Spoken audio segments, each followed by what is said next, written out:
Convido os irmãos a se colocarem em pé.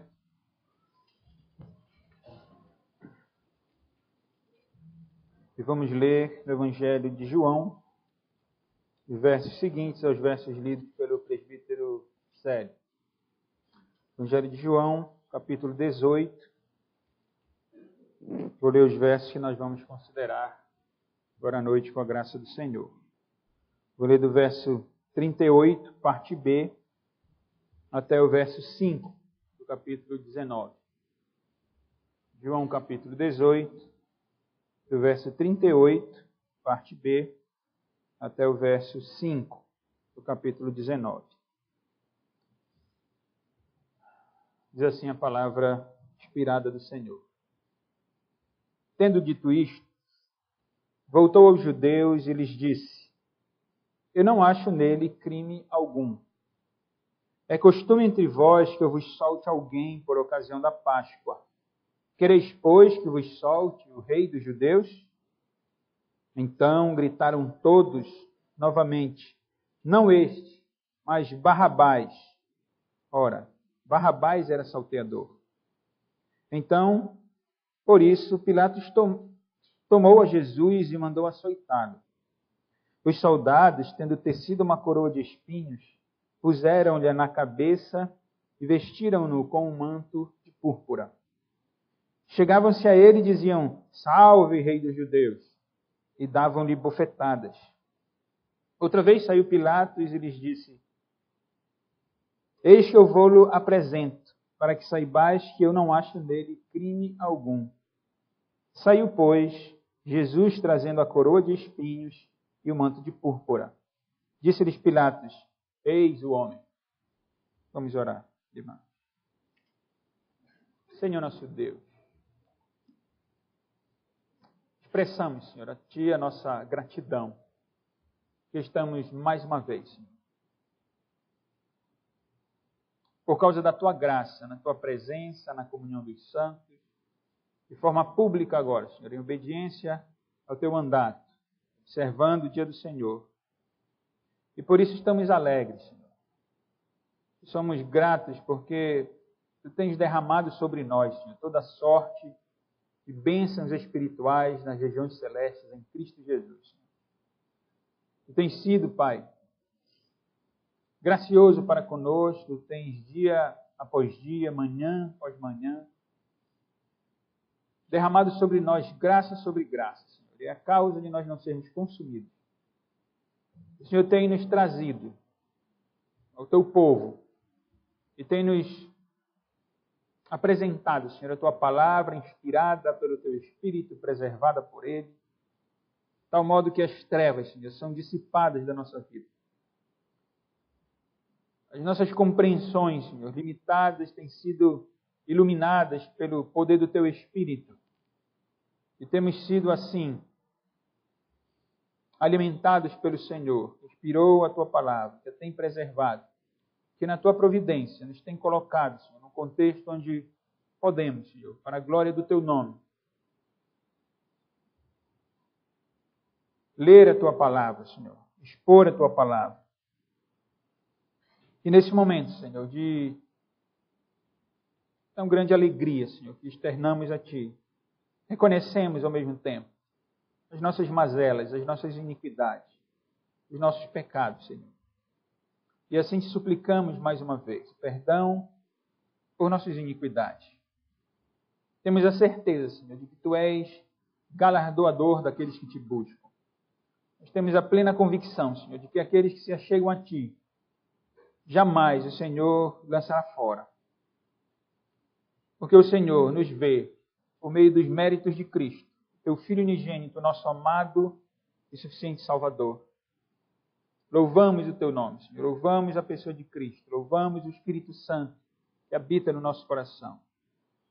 E nesse momento, Senhor, abençoa as nossas vidas e recebe o culto, Senhor, que Te prestamos. E os cânticos, Senhor, que acabamos de entoar aqui, externem de fato a realidade do íntimo do nosso coração.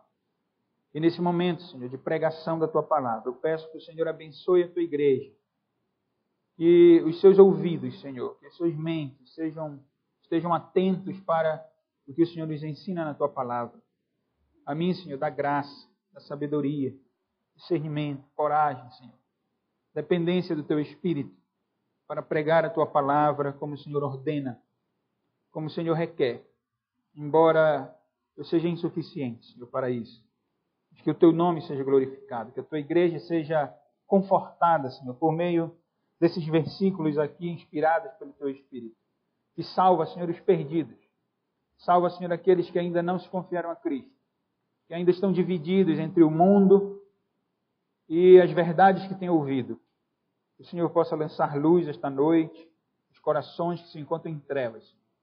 Que o Senhor possa realizar o que realizou nas nossas vidas, quando o Senhor nos libertou do império das trevas e nos transportou para o reino do Teu Filho amado, Senhor.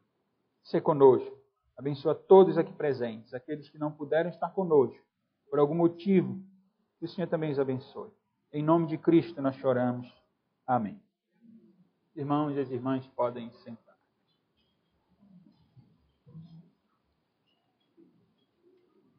Em um país de tanta injustiça como o nosso, eu penso que, se não todos, muitos entre nós já foram injustiçados.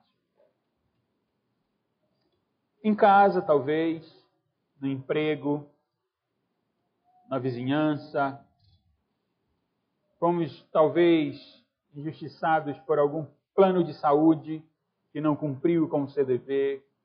Enfim, mas são muitas as ocasiões em que nós temos sido injustiçados por uma ou outra razão. Mas, irmãos, nenhuma injustiça, nenhuma, pode ser comparada à injustiça, humanamente falando, que Cristo sofreu no momento do seu julgamento, no momento em que ele estava sendo processado pelo governador romano, como nós temos aqui nesses versos. Eu sei, irmãos, que nós temos muitas necessidades urgentes. Todos nós somos carentes, psicologicamente falando, emocionalmente falando, financeiramente falando, ou na saúde, ou em qualquer outra área da vida. Eu sei que nós queremos aqui e ali ouvir mensagens que digam respeito às nossas necessidades urgentes. E eu não estou aqui me justificando pela pregação que tem sido feita e que será feita à noite. Mas só quero dizer que eu tenho, diante de Deus, me esforçado para, sinceramente, cumprir aquilo que Deus me chamou para cumprir, que é instruir os irmãos nas realidades espirituais contidas nas páginas da Bíblia Sagrada. Nós encontramos aqui o nosso Senhor Jesus Cristo sendo preso, sendo algemado, como se fosse um bandido, como se fosse um malfeitor. Nós encontramos aqui em João, capítulo 18, vamos terminar agora, iniciar o capítulo 19, Pedro, o apóstolo de Cristo, um discípulo de Cristo, corajoso, que tinha dito que iria ser fiel e que não ia permitir que Jesus fosse preso, negando o seu Senhor.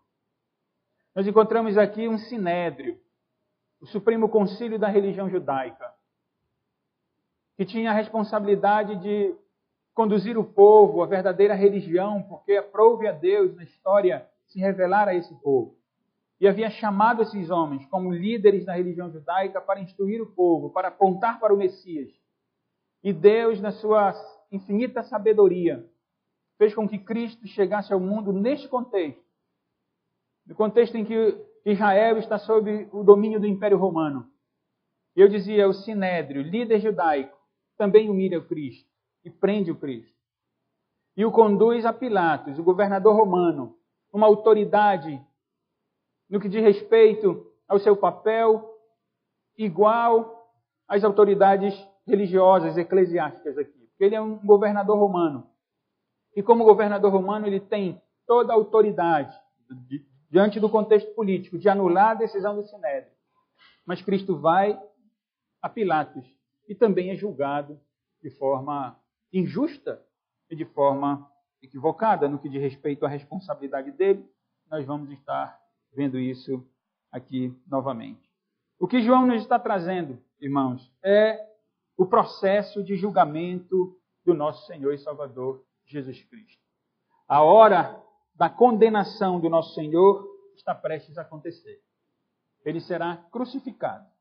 Ele será condenado como o mais vil pecador, como o mais vil malfeitor, como um homem da pior espécie humana. Cristo irá ou será condenado, ele será executado. E nós precisamos entender, irmãos. Por isso eu vou me deter até o verso 5. Eu ia pregar até o verso 16. Onde Pilatos irá concluir o seu julgamento no versículo 16, entregando Cristo para ser crucificado. Mas estudando, analisando, vendo os versos, isso é necessário que nós entendamos por que o Senhor irá ser crucificado. É necessário que nós entendamos por que este homem, Jesus Cristo, é condenado, irmãos, e por que ele sofre tudo isso aqui. E eu quero considerar esses versos sobre o tema Eis o homem. Sim, irmãos, porque Cristo é homem, é Deus homem. Ele vem como homem exatamente para sofrer no lugar da humanidade pecadora. E aqui nesses versos nós temos o que ele sofreu, o que Jesus sofreu nas mãos de Pilatos, no finalzinho do capítulo 38, no finalzinho do capítulo 18, do verso 38, parte B até o primeiro verso do capítulo 19, e depois nós temos a revelação do que Cristo sofreu nas mãos dos soldados romanos, nos versos 2 a 5, irmãos. João, inspirado pelo Espírito Santo, disse, tendo dito isto, ou seja, Pilatos tinha feito uma pergunta, o que é a verdade? Depois de ter questionado a Cristo nos versos anteriores, depois de ter interrogado o Senhor Jesus, ele volta aos judeus, porque esse é o processo. Irmãos, lembram que os judeus que haviam entregado Cristo a Pilatos tinham decidido numa reunião de cúpula judaica que ele era culpado, que ele era condenado dentro da religião judaica, porque ele tinha dito que ele era Deus, e isso então, para o Sinédrio, era uma blasfêmia e era digno de uma condenação. E eles foram, os principais sacerdotes, os fariseus, os escribas, eles foram até Pilatos, o governador romano, porque eles não podiam matar a Cristo, e era então uma prerrogativa e estava sob a jurisdição do Império Romano. Levaram até Pilatos e não quiseram entrar ali no pretório, no quartel-general, no palácio do governador, para não se contaminarem, porque queriam participar da Páscoa, o que era uma hipocrisia, como nós já mencionamos aqui. E agora, e Pilatos, então, ali, podendo ter tomado a decisão de até repreender aquele Supremo Concílio, o Sinédrio, e inocentado a Cristo, ele, tão político quanto o Sinédrio, ele aqui joga e entra no pretório, e sai do pretório, e volta a entrar e sai de novo, por causa da sua frouxidão moral, sua frouxidão como autoridade. Ele não toma uma decisão, e ele apenas, como todo bom político, bom aqui entre aspas, né? Sendo irônico, como todo bom político, ele quer agradar a gregos e troianos. Ele quer agradar o seu império, mas não quer ir contra os judeus, que têm uma força, sem dúvida, enorme aqui. Então, tendo dito isto, depois de ter questionado a Cristo, João diz que ele voltou aos judeus e lhes disse, eu não acho nele crime algum. Veja, irmãos, Pilatos vê na pessoa de Cristo que não há nele crime algum. Esse não é o único momento em que ele dirá isso, porque ele vai afirmar isso ainda no versículo 4, na parte B, ele diz, eis que eu vou-lhe apresento, para que saibais que eu não acho nele crime algum. Quando chegarmos no verso 6, ele vai dizer, tomai vós outros e crucificai-o, porque eu não acho nele crime algum. No versículo 12, João diz que Pilatos procurava soltar a Cristo. Pilatos vê, irmãos, ele é testemunha ocular de que Cristo não deve ser condenado. E que Cristo é um inocente. E que ele não comete nenhum pecado, ele não comete nenhum crime. Ele nem pecou diante do julgamento iníquo do Sinédrio, porque não havia nenhuma condenação na lei, na qual Cristo podia ser inserido, podia ser enquadrado, e nem o crime contra o Império Romano. Não há nenhuma justificativa de prender a Cristo, não há nenhuma justificativa de matar a Cristo como os judeus querem. Sim, irmãos, Jesus é inocente. E por que então ele passa por isso? Porque ele foi designado antes da fundação do mundo, que ele viesse a este mundo, que ele fosse humilhado para que nós pudéssemos ter salvação eterna. Para que nós, culpados, sim, porque se nós observarmos a lei do Antigo Testamento, os 10 mandamentos, que são um resumo da lei do Antigo Testamento, nós, sem exceção, somos enquadrados dentro dos 10 mandamentos como culpados da lei.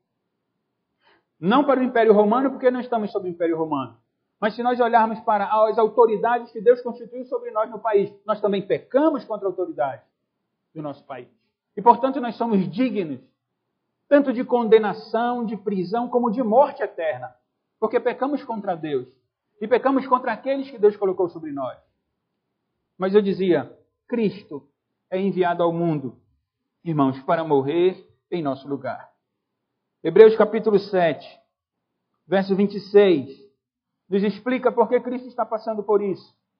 O contexto, os irmãos lembram bem da carta escrita aos Hebreus. O autor aos Hebreus, inspirado pelo Espírito Santo, contrasta a antiga aliança com a nova. E ele traz elementos da antiga aliança, que eram figuras de uma realidade maior espiritual. E quando o autor aos Hebreus escreve a sua carta, capítulo 7, verso 26, ele diz, com efeito, nos convinha. E aí ele usa a figura lá do Antigo Testamento. Um sumo sacerdote, como este, ele está falando de Cristo, santo, inculpável, sem mácula, separado dos pecadores e feito mais alto do que os céus, que não tem necessidade, como os sumos sacerdotes, de oferecer todos os dias sacrifícios. Irmãos, lembram lá do Antigo Testamento? Não há muito tempo estudamos Êxodo, onde o sumo sacerdote tinha que matar o cordeiro, ele tinha que se apresentar diante de Deus, o sacerdote diariamente tinha que arrumar tudo dentro do tabernáculo, ali, ainda na peregrinação de Israel, para que Deus fosse adorado, para que o povo entendesse as realidades espirituais. O autor de Hebreus diz, era necessário que nós tivéssemos um sumo sacerdote perfeito, porque os outros sumos sacerdotes, eles todos os dias ofereciam sacrifícios, primeiro por seus próprios pecados, depois pelos do povo. E ele diz, porque fez isto, isto é, o sumo sacerdote, o Cristo, fez isto uma vez por todas, quando a si mesmo se ofereceu. Era necessário então, que o justo viesse e pagasse o pecado dos injustos. Essa é a verdade, irmãos, teológica. Essa é a verdade que deve, irmãos, encher o nosso coração de gratidão. Encher o nosso coração de alegria, de saber que na pessoa de Cristo nós não somos condenados por Deus. Embora tenhamos pecado contra Ele. Embora pecamos contra Ele.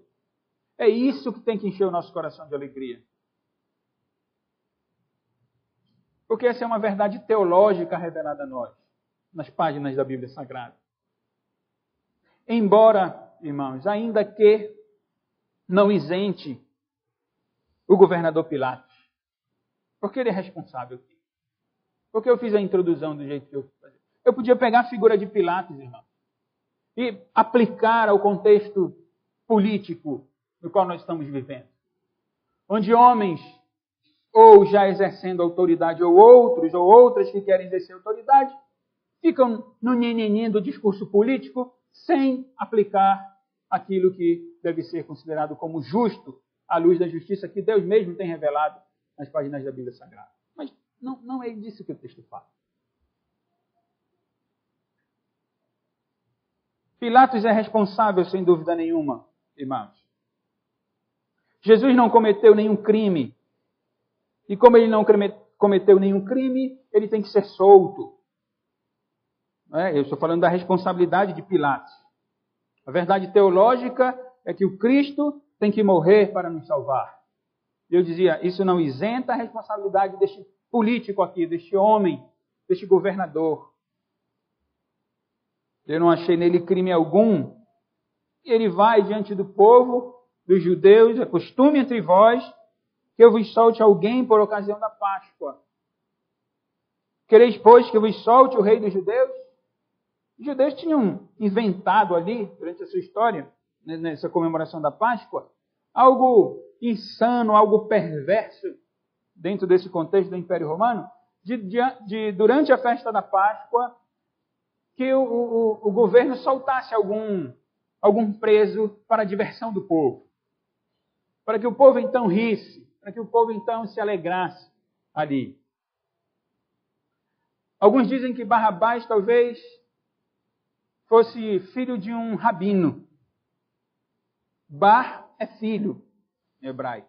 Rabás de Rabi, filho do Rabi, filho de um rabino. Bom, nós não sabemos necessariamente quem era Barrabás. Mas os judeus tinham o costume aqui de receber essa soltura, não é, de um criminoso com algo alegre. E Pilatos vai até o povo e diz, olha, vocês querem que eu solte o rei dos judeus? Não sabemos se Pilatos reconhece de fato que Cristo é o rei ou se ele fala de uma forma irônica. A verdade é que as palavras dele e os seus atos mostram a sua falta de firmeza como governador. E aí nós lemos Claro que essa atitude de Pilatos não é correta. Ele é o governador. O governador é que tem que tomar a decisão. Não é o povo. Deus não colocou o povo para ser autoridade do povo. Deus coloca autoridade sobre o povo. O governo civil sobre o povo. Para que o governo haja. Mas Pilatos não faz isso. Pilatos quer jogar para o povo. Pilatos quer fazer um plebiscito. E agora? A gente solta. Quem a gente vai soltar? E aí o povo que não tem discernimento nenhum, porque é assim, irmão.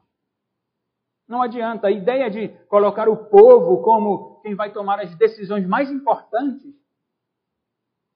mas isso é falta de discernimento, para não dizer outra coisa. O povo não tem discernimento nenhum. Não esqueçam que aqui os fariseus, os escribas, os principais sacerdotes estão animando o povo. No verso 40, João diz que eles começaram a gritar. Por que eles gritam, irmão? O governador está diante do povo dizendo, olha, é costume, vocês querem que eu solte o rei dos judeus? E todos começam a gritar. Todos, diz o texto, novamente, não este, mas Barrabás. E João diz, ora, Barrabás era salteador. Barrabás era malfeitor.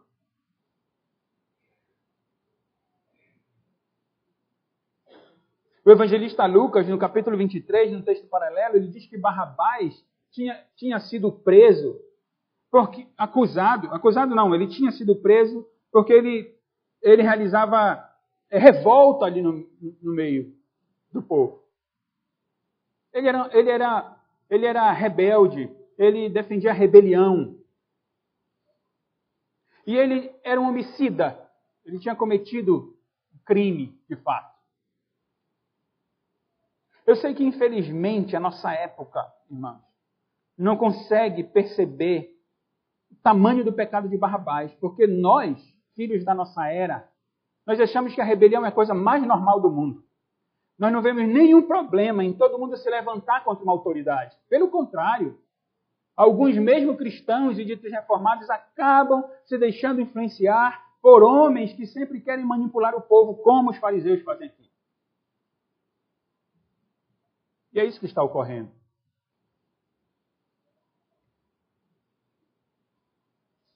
Porque o povo está pedindo Barrabás, que diz Lucas no capítulo 23, um homem que causava revoltas e rebelião, confusão dentro da sociedade. E que ele era homicida, ele tinha matado deliberadamente. Isso configura um criminoso da pior espécie. Nós não conseguimos ver isso, né, irmão? Nós lemos, vamos ler Lucas 23, o que ele era? Ele era um manifestante aí dessas... Ele estava motivando o povo contra o governo, estava levantando confusão dentro da sociedade. Nós achamos que isso é a coisa mais normal do mundo. Mas isso é pecado. Esse era Barrabás. E o texto da Escritura Sagrada traz Barrabás contrastando com Cristo.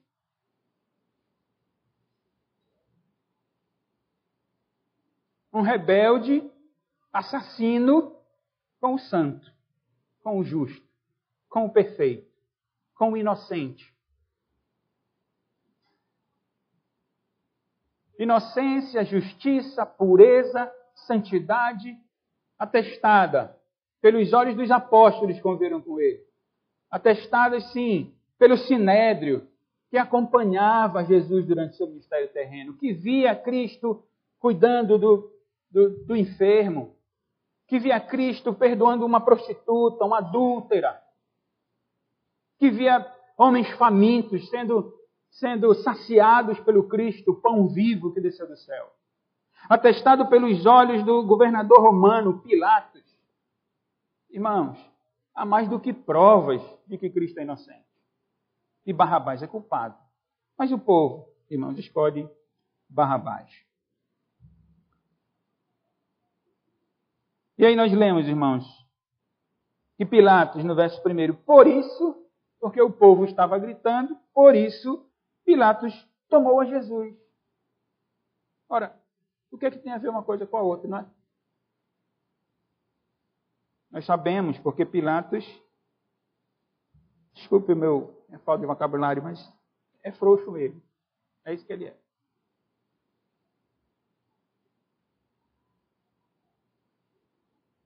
Por isso Pilatos tomou Jesus e mandou açoitá-lo.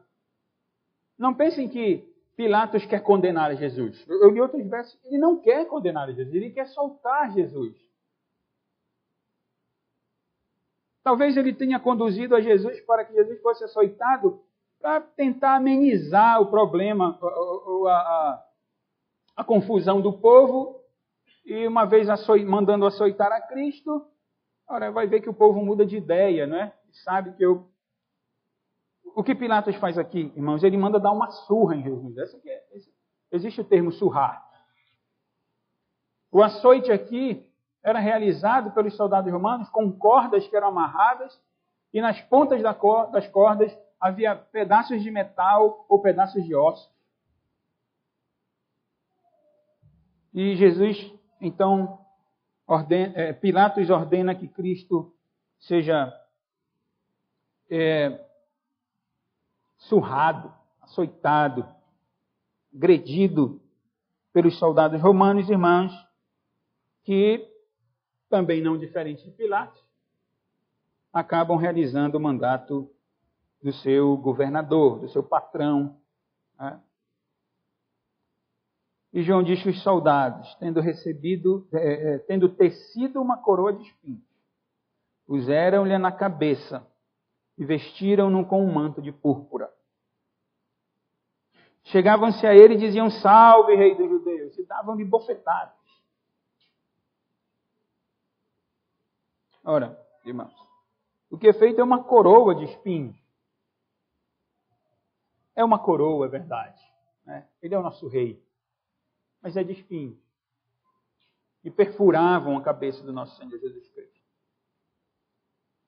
Além dos açoites, né? As feridas. E colocaram um manto púrpura dele. Porque o manto púrpura é figura de rei. O que eles estão fazendo aqui é eles estão escarnecendo de Jesus.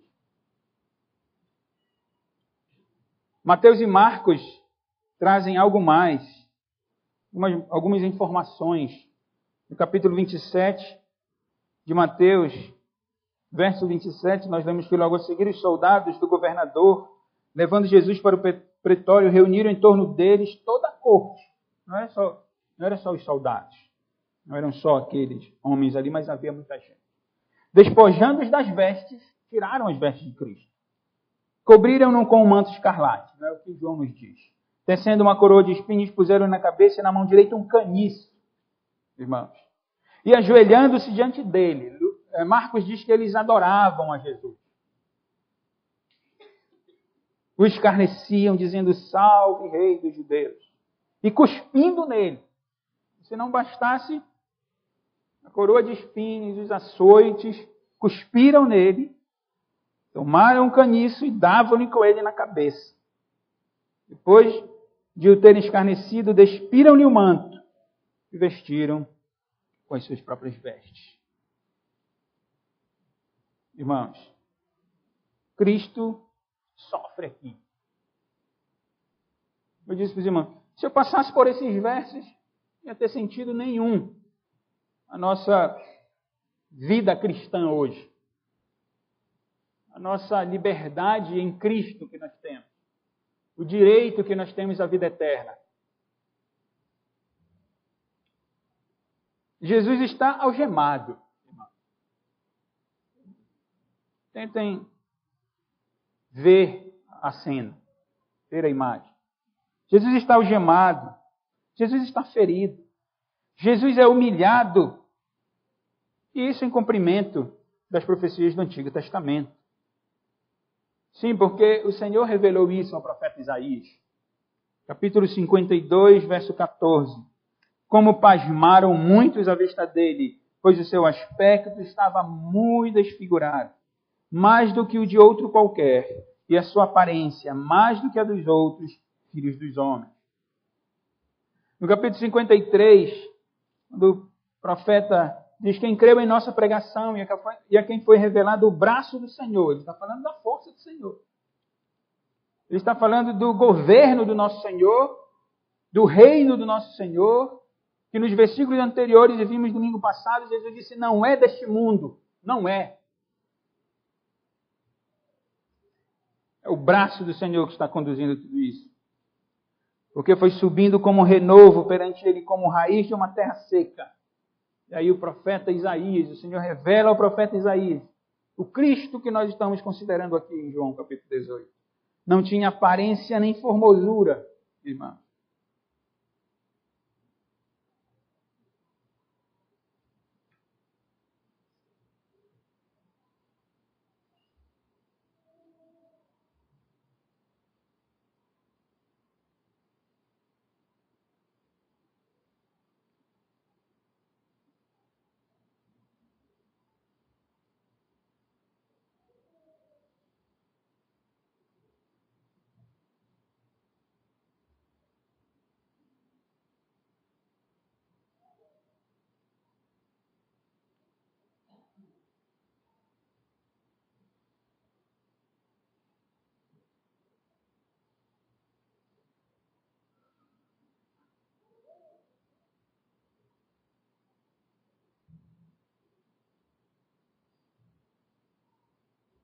Olhámo-lo, mas nenhuma beleza havia que nos agradasse. Era desprezado e o mais rejeitado entre os homens.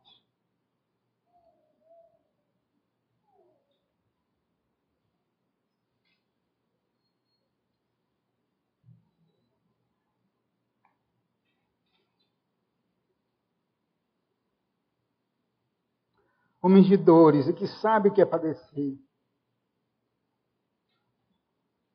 E como um de quem os homens escondem o rosto, era desprezado e dele não fizemos caso.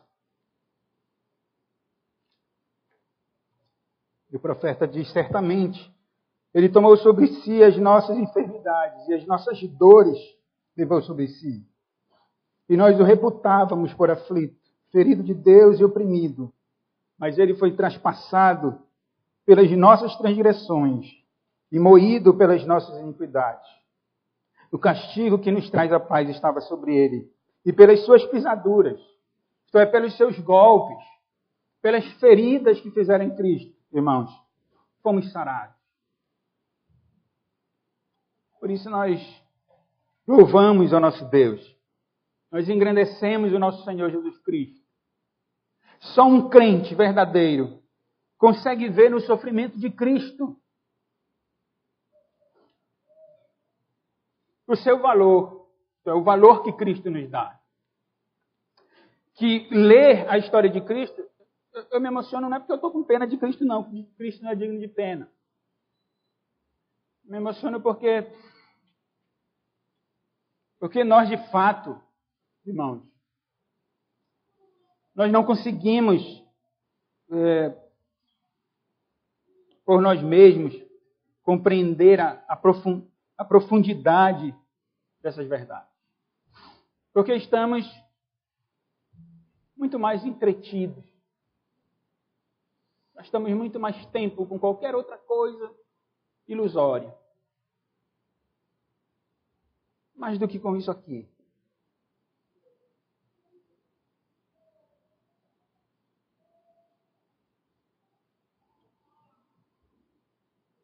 Você tem a paz de Cristo? Você tem a confiança no Cristo?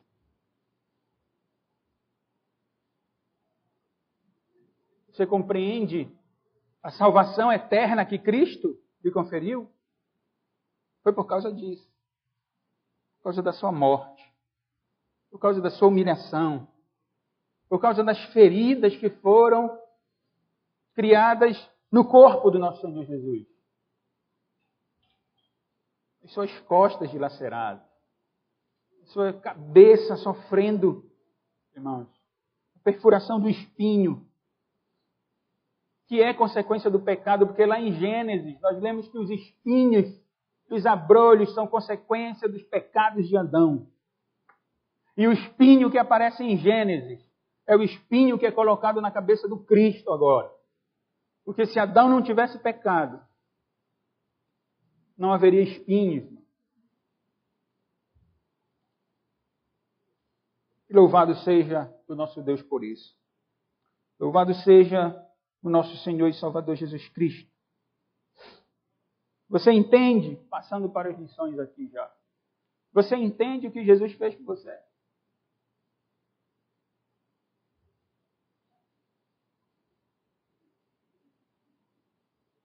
Jesus era inocente. Ele não tinha nenhum pecado. Nenhum. Nem no Sinédrio, como eu disse, nem contra as autoridades civis. Mas ele morreu. Foi morto, foi humilhado, aqui no caso, né, ainda será morto na narrativa. Foi humilhado e sofreu pelos seus seguidores. Por causa dos seus seguidores. Por causa de você. Por causa de mim. Por isso que Jesus morreu.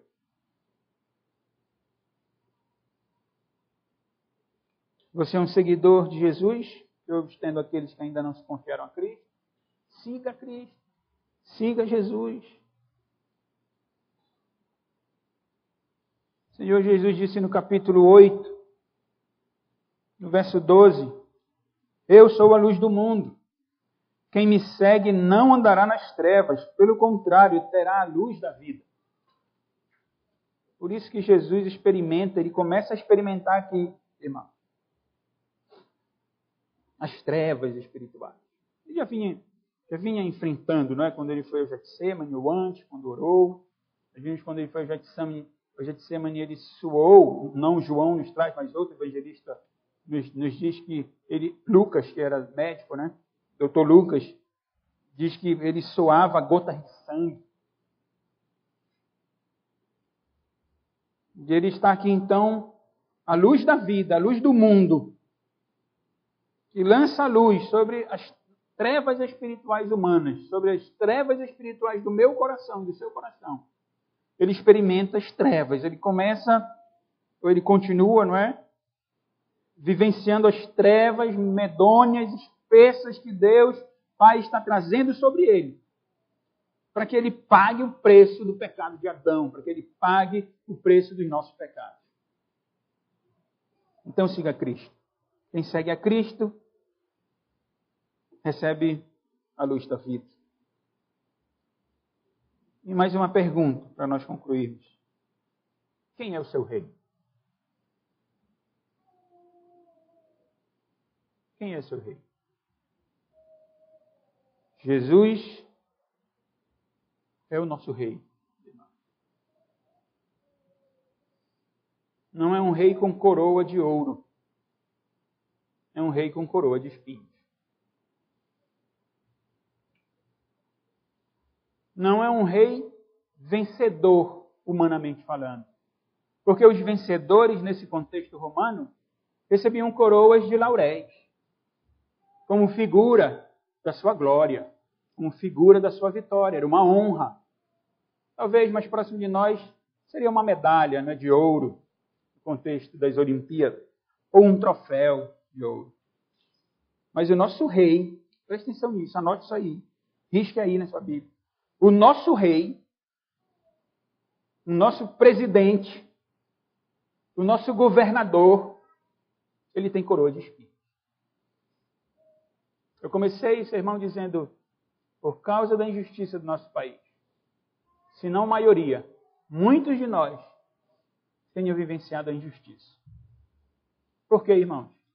Porque o nosso rei tem coroa de espinhos.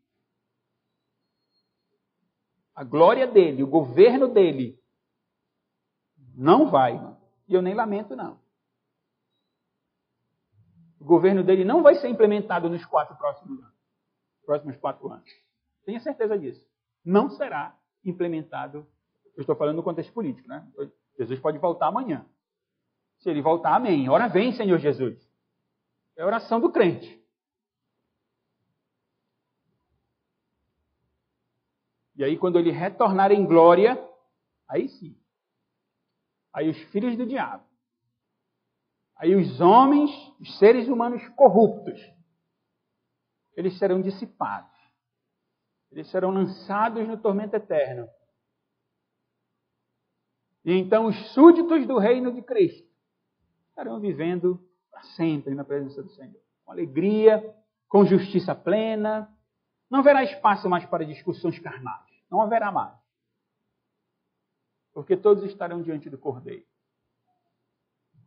Todos estarão olhando para este Cristo que foi traspassado, que foi humilhado aqui. Será traspassado ainda na narrativa. Mas que foi humilhado. Nós somos súditos do nosso rei. Do rei Jesus, cuja coroa é de espinhos. Então não desanimemos, irmão. Não desanimem, não. Olhemos para ele, sem desanimar. Sem desanimar. Olhando para o Cristo. Quando o autor dos Hebreus, mencionando os homens chamados os pais da fé, trazendo os nomes, um rol de membros da igreja, a verdadeira igreja de Cristo, os homens e mulheres que padeceram na história. E nós, irmãos, nós somos diferentes, ou para um lado ou para o outro, num contexto ou no outro da sociedade, nós seremos, porque não somos maiores que o nosso Senhor. Nós somos súditos do rei, cuja coroa é de espinhos. Nós somos súditos do rei, cuja justiça foi banalizada, cuja verdade foi questionada. O que é a verdade? Tantos sofrimentos pelos quais nós passamos. Tantas injustiças nós vivenciamos. Mas o autor dos Hebreus diz, desembaraçando-nos de todo o peso e do pecado que tenazmente nos assedia, corramos com perseverança a carreira que nos está proposta, olhando firmemente. Para onde, irmão? Para o fulano, para o ciclano, para isso, para aquilo?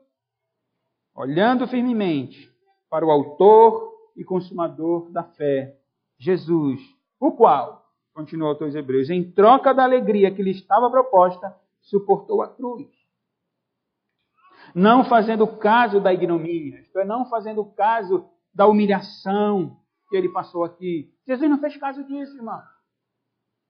Vamos ver a narrativa? O que Jesus fez? Jesus se levantou? Jesus protestou? Jesus foi humilhado e se humilhou espontaneamente.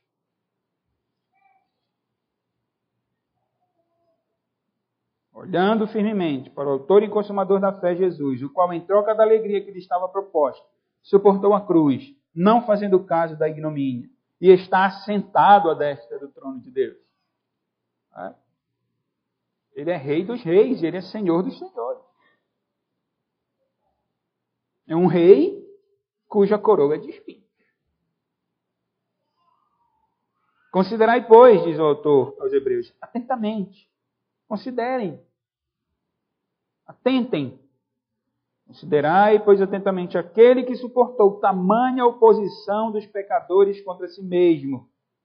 Aí o autor aos Hebreus diz a nós, para que não vos fatigueis, desmaiando em vossa alma. Não desanimem. Toda a pregação é para mim, né? Deus me deu o privilégio. Antes dos irmãos ouvirem sermão, eu ouvi em casa, né? Durante a semana. Porque nós queremos desanimar muitas vezes. Não é? Porque diante da justiça do nosso Deus, revelada nas páginas da Bíblia Sagrada, nós, crentes, almejamos a justiça. E devemos almejar a justiça. Mas nós somos injustiçados. Mas nós somos menosprezados. Nós somos ridicularizados. Por causa da fé. Por causa da mensagem. Por causa da palavra. Por causa da loucura, como diz Paulo. Sim. Porque a cruz, ela é escândalo para os judeus. Porque os judeus aqui se escandalizaram com Cristo humilde, o Sinédrio. E Paulo diz, escândalo para os judeus, loucura para os gentios. Quando alguém diz, o meu reino não é deste mundo. Quando alguém se humilha e cala diante de tanta injustiça, esse é louco. Esse é alienado. Esse é despreparado. Mas é assim. A verdade que brota do texto, sagrado, é o Evangelho. É a salvação eterna. Ah, pastor, mas tem o lado da justiça. Por isso vamos pregar o Antigo Testamento também, não é? Eu vou fazer um comercial, né? Sempre do meu desejo, de pregar o Antigo Testamento. Temos que pregar o Antigo Testamento. Lá nós vamos encontrar as leis. O princípio da justiça, né, vivenciado de forma prática na vida do povo de Deus. Precisamos ir até lá para ler. Mas como temos aprendido durante tantos anos de teologia reformada, tudo aquilo aponta para a justiça do Cristo. Não é a justiça deste mundo. É a justiça do Cristo, que é revelada no seu sofrimento, na sua humilhação, para que nós, irmãos, tivéssemos direito à vida eterna. Para que nós tivéssemos direito a sermos súditos eternamente do nosso Senhor e Salvador Jesus Cristo, alegria da nossa alma, amado da nossa alma. Então que Deus nos abençoe. Deus nos dê graça, que o nosso coração aqueça, seja aquecido diante dessa maravilha. Que coisa mais preciosa há do que a salvação em Cristo? Me diga. Que coisa mais preciosa há do que a salvação em Cristo? Muito dinheiro na conta bancária, muita saúde, um governo que é o nosso desejo, é a nossa ânsia, um governo que manifeste justiça. Isso é mais importante do que a salvação da nossa alma. Que Deus nos abençoe. Que tenhamos o que é precioso como precioso. Vamos ficar de pé. Vou pedir ao presbítero Isoênio que escolha um hino, um cântico, para nós louvarmos ao Senhor, pois orarmos. É a bênção apostólica e encerrar o culto.